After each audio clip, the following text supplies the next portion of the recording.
This movie starts in Kiev, Ukraine. Lives in May, a contender named Yuri Boyka. He is the best contender in Europe and has acquired the title of undisputed. One night, Boyka was battling in an unlawful match held in an underground field.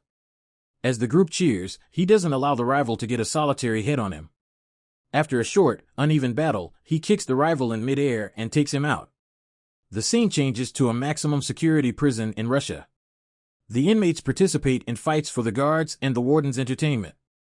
Such matches are seemingly friendly to the outside world, but can get very violent with the right participants. The deadliest prisoner of all time is a beast of a man named Kashmir. He is so aggressive that the guards have to chain his limbs and close his mouth to ensure he won't hurt anyone outside the ring. Kashmir's opponent is Hafiz's size and can hardly land a punch on him. He slams the man to the ground, breaking his neck before proceeding to punch him in the face. The fight only stops when his face is deformed, armed and covered in blood. Kashmir is known for killing every opponent he fights against, showing them no mercy. He is more of a monster than a human and has no guilt for killing so many people. Unlike him, Boyka is a good man outside of the ring. He hasn't had a great life as he was imprisoned for several years and is a wanted criminal in Russia. But he has been able to put his past aside and is trying to be a better person. He even helps a church in Kiev and is always doing charity work. One day a priest tells him that he should consider choosing another profession. The priest has always supported his passion. Hence the comment comes off as a shock to the fighter. Boyka replies that his talent is a gift from God and he is not willing to stop using it. He wants to fight as a professional and not in an illegal environment anymore. In the afternoon, Boyka is approached by his manager, who reveals that he can finally compete legally in legitimate matches. The European fighting tournament happening in Budapest has allowed him to take part in the competition if he wins a qualifying match. Then comes the day of the qualification match. Since it is one of the most important fights of Boyka's life, he is ready to give it all. His opponent is a Russian man named Viktor. The match begins and Boyka lands the first effective kick. In the first few minutes, he shows his defending skills, deflecting every single attack made on him. As Viktor gets more frustrated, it is easier for Boyka to make an attack. The judges on the sidelines are already impressed. So when he knocks Viktor out with a knee to his jaw, it confirms his qualification. Everyone thinks the match is over, but Viktor surprises them by getting up.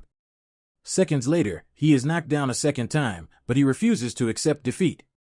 By now, Boyka is frustrated, so he lands a third punch on Viktor's face, knocking him senseless after the win. The organizers invite Boyka to Budapest to fight in the league, which will open many doors of opportunities for him. The manager gives Boyka a bundle of money asking him to train hard because the next match is in 2 weeks. While leaving, Boyka sees that Viktor is in critical condition. He feels guilty for hurting him that bad and would have never done it if he had given up after the first knockout.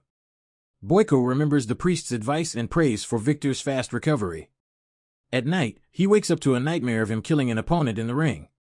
The very next morning, he goes to the manager and inquires about Viktor. To his shock, he is told that Viktor died last night in the hospital. They had signed a pre-match contract, so the blame falls on nobody. However, in his heart, Boyka knows that he is the cause of the death. Obviously, upon being asked about Viktor's family, the manager gives him a bag that belonged to him. Inside it, Boyka finds a letter from Viktor's wife and their picture together, and reading the letter, he can feel the pain his wife must have gone through when she found out about his death. Right then, Boyka decides to apologize to her and to make sure she is not facing any problems in life. He knows that his crime will not be forgiven even then, but he doesn't want to run away from the path of redemption. Boyka tells the manager about his wish to go to Russia to meet Viktor's wife. But the guy is extremely against the idea. Boyka is still a criminal in Russia and will be imprisoned if found by the authorities. He will have to make a fake passport, which is a huge risk now that he is so close to being a legitimate MMA fighter. Boyka understands the consequences, but is adamant about his decision. In the following scene, we are introduced to Viktor's wife, Alma, who is at his funeral after his death. She is alone in life and has no one to turn to. On top of that, she and Viktor are indebted to a crime boss named Zurab. He comes to the funeral and suggests Alma be his mistress to pay off her dad. Alma is disgusted by his presence, but she is careful not to make him mad. She simply replies that she will rather work hard and pay him in installments. Alma owns and lives in a community center. She and Victor built it with the money they borrowed from Zurab. The place is home to many orphans and people who are in need. On arriving in Russia, Boyko goes to meet her but notices her being taken away in a black car by a bunch of men. It turns out that she works as a waitress in Zagreb's underground fighting club. He is very protective of her and treats her like his property. Later that day, Boyko goes to the fight club and finds Alma. When he tries talking to her, Zagreb's people stop him and escort him outside. Boyko wants to avoid fighting. Hence he politely asks them what time she will get off work.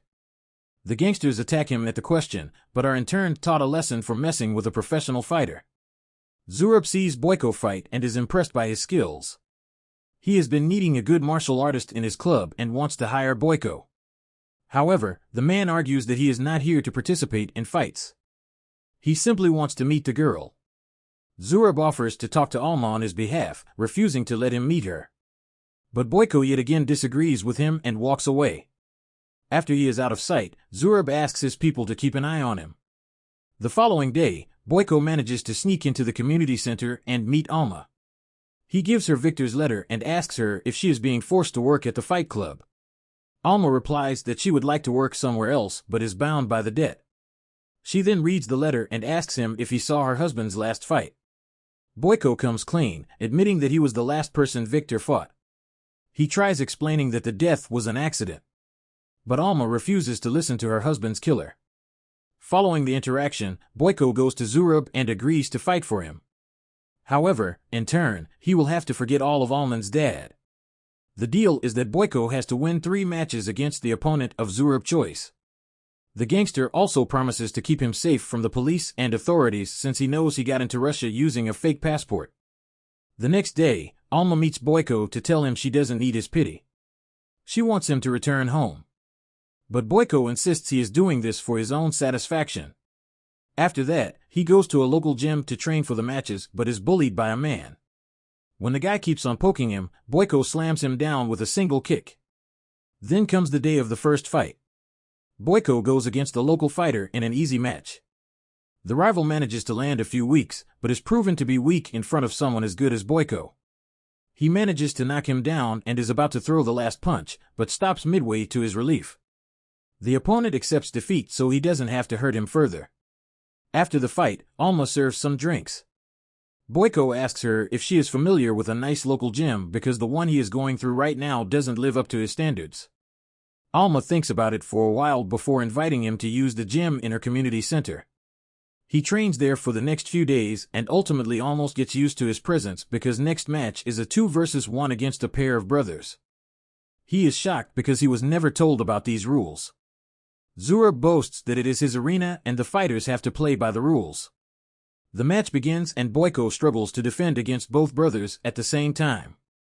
When he tries to fight one, the other attacks, making it hard for him to focus. Still, he manages to push one away and knock the other one down. In the seconds they take to recover. It is an equal match until Boyko is kicked in his already injured lower back.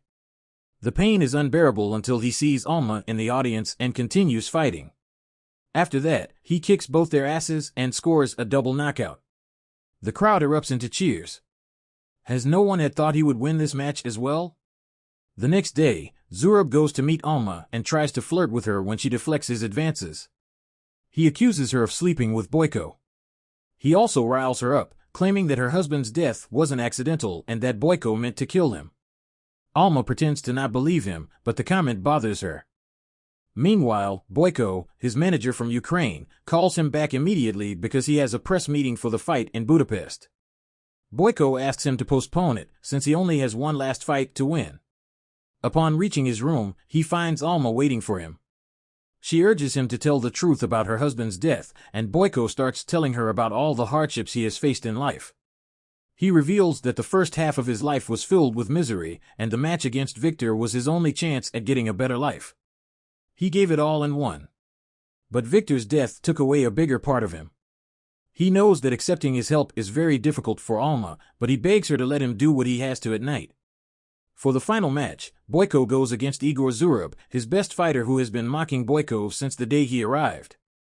Igor is especially furious at Boyko because he is a threat to his position in the gang. He takes all his frustration out and showers him with repeated attacks. He manages to put up a tough fight, making blockers lower back his main target. But the direction of the fight changes when Boyko lands a double midair kick on him. Following that, he beats Igor black and blue, making him bleed profusely until he passes out. With this, he wins the entire tournament and Alma's debt is paid. However, Zurab has already predicted the outcome and prepared for it. He stops Boyko and reveals that he has to fight one last man for their deal to be over.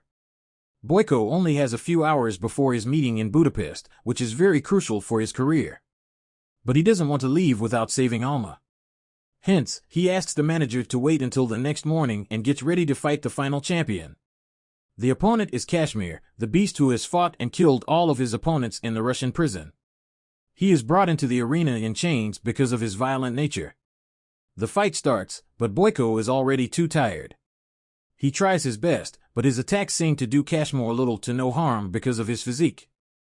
The beast lands several punches on him before kicking him in the jaw. Boyko falls down because of the impact and has a hard time standing back up. Seconds before losing the fight, he gathers strength and stands up again, but is again slammed to the floor. When Korczmar is almost sure that he has won, Boyko takes him by surprise and pushes him back with a kick. After that, the fight tilts to his side. He holds the beast in an arm lock, breaking his right arm before kicking him out of the ring. With this, he finally wins the match. But Zurab is still not ready to let go of Alma. He makes his minion attack Boyko when he tries to run away with the girl. Boyko is on the ground at his lowest when he sees Zama being pulled outside with renewed motivation and anger. He attacks the guards and kills them all. At last he gets his hands on Zurab and tackles him to the ground. Boyko is shot in the process, but his pain is overshadowed by his anger. Eventually, Zurab is strangled to death. Alma tries to help Boyko, but he stops her, asking her if he has her forgiveness. Sometime later, the police arrive and arrest him before being pulled away. He again inquires if she forgives him. But Alma doesn't give him a reply. Then Boyko is put back into a Russian prison. A month later, Alma comes to visit him and tells him that he is forgiven. Boyko is relieved for the first time in months, even though his plan to become a professional fighter failed. In the last scene, we see him fighting in the prison's arena, continuing to hold the title of the Undisputed. Kindly subscribe to Cinema Recapped.